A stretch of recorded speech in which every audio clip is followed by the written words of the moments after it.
5 months ago today, 20 children and 6 adults were shot and killed at Sandy Hook Elementary School.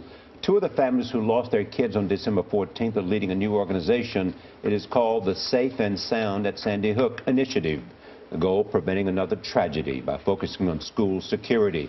CBS's morning contributor Lee Woodruff has their story. Have any of you been back to the school itself? Mm-hmm. Yeah. Yes. Can you describe that experience, or what was that? It was really tough. It was really emotional to go back, because a lot of things that were going through my mind were logistics of everything that must have been happening in that space. And so to go back and get those questions that had been running through my mind every night for months. So it was an opportunity to get my head wrapped around that kind of stuff. But emotionally, there was a price to pay with that too. Definitely. And Robbie's right, there was a price to pay. There is. It was painful. It's not kind of easy. ripped the scab open to go there and get that closure, and then there was a recovery from that as well. You've mentioned there are really specific and in some cases simple fixes that people can do to schools.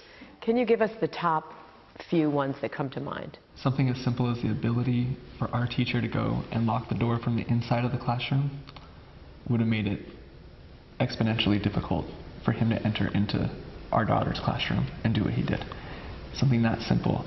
As many ways as you can set up a territorial boundary, landscaping, lots of lighting, really thoughtful placement of shrubbery, of sidewalks, as many cushions that you can come up with, you know, in the way of accessing that front door. How many levels are there? And I feel like on top of that, you think of what happens to you when you go into your child's school.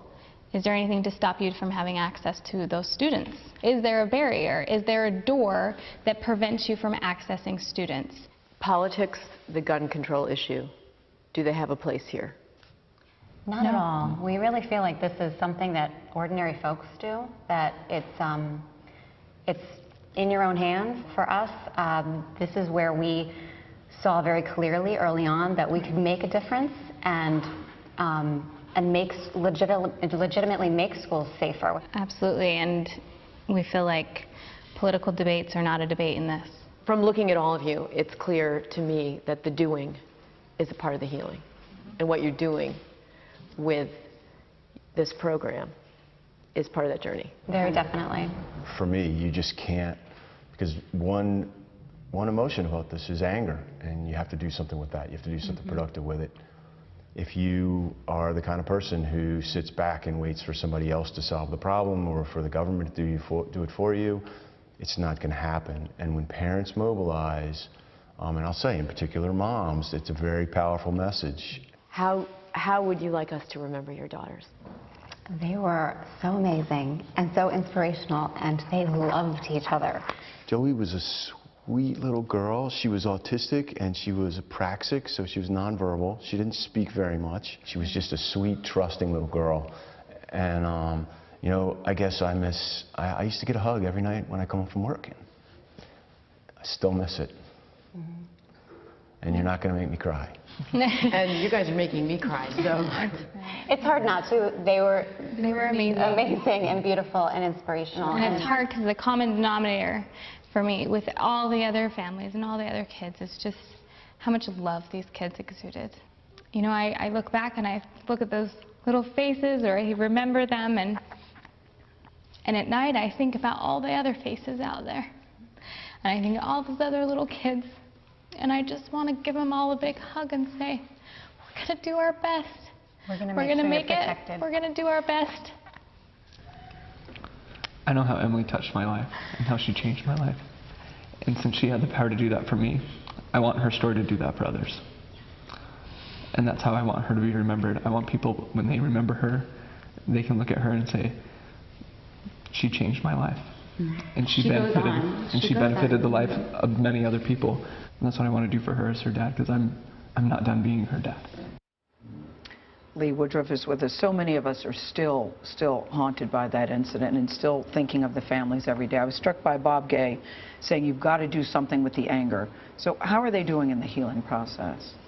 It's still obviously very raw. Yes. And this is part of their decision, is to make their daughters' legacies count.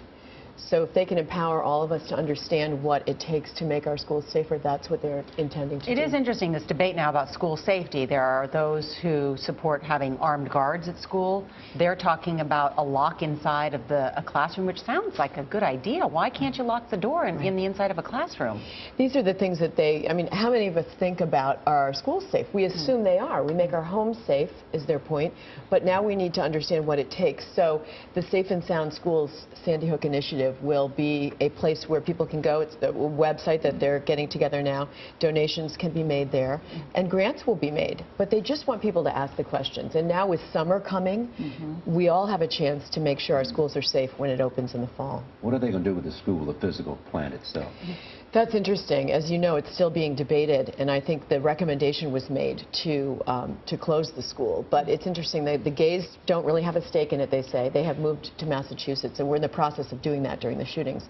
But the Parkers are, and everyone's so deferential to everyone else's opinions, the Parkers Alyssa Parker said she would really love to see it closed and be a memorial and have a new school built. Yeah, I thought the latest decision was to tear it down and rebuild something in the same site. Yeah, I think they haven't completely concluded that. All right, Yeah. thank you, Lee.